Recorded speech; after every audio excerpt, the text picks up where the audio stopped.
ટિંડોરાની season આવે ને એટલે અમારા ઘરમાં તો આ રેસીપી બધાને ખાવી જ હોય અને બધાને યાદ આવે જ છે, કેમ કે અમારી આ પારંપરિક રેસીપી છે. તો આ રીતે અમે લસણને ક્રેક કરી લઈએ, ત્યારબાદ ટિંડોરાને પણ આ રીતે ક્રેક કરી લઈએ. ત્યારબાદ તેલને ગરમ કરીશું. તેલ સરસ ગરમ થઈ જાય એટલે એમાં જીરું અને હિંગનો વઘાર કરી અને તીખું જે સુરતી મરચી આવે ને એ એડ કરી છે. ત્યારબાદ ક્રેક કરેલું આપણે લસણ એડ કરશું અને ટિંડોરા એડ કરશું.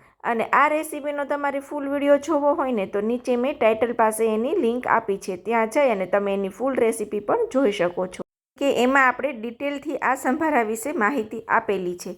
તો ત્યારબાદ એમાં આપણે મીઠું અને હળદર નાખી અને મિક્સ કરી અને પાણીવાળી આ રીતે ડીશ ઢાંકી અને 5 થી 7 મિનિટ માટે ચડવા દેવાનું છે અને સારી રીતે મિક્સ કરી લેવાનું છે. 90% જેવા ટિંડોરા ચડે ને એટલે ગેસ બંધ કરી અને નીચે ઉતારી લેવાના છે. 80%થી 90% જ આપણે આ સંભારાને પકાવવાનો છે અને ક્રન્ચી રાખવાનો છે.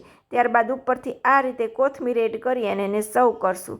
તો ડિટેલમાં તમારે આ રેસીપી વિશે જાણવું હોય કે ડિટેલમાં જોવું હોય તો ટાઇટલ પાસે લિંક છે, ત્યાં ટચ કરશો એટલે આપણો જે મેઇન વિડીયો છે એ ખુલી જશે. ત્યાં જઈ અને તમે એનો ફૂલ વિડીયો પણ જોઈ શકશો. મળશું નવી રેસીપી સાથે. જય શ્રી કૃષ્ણ, જય માતાજી, આવજો.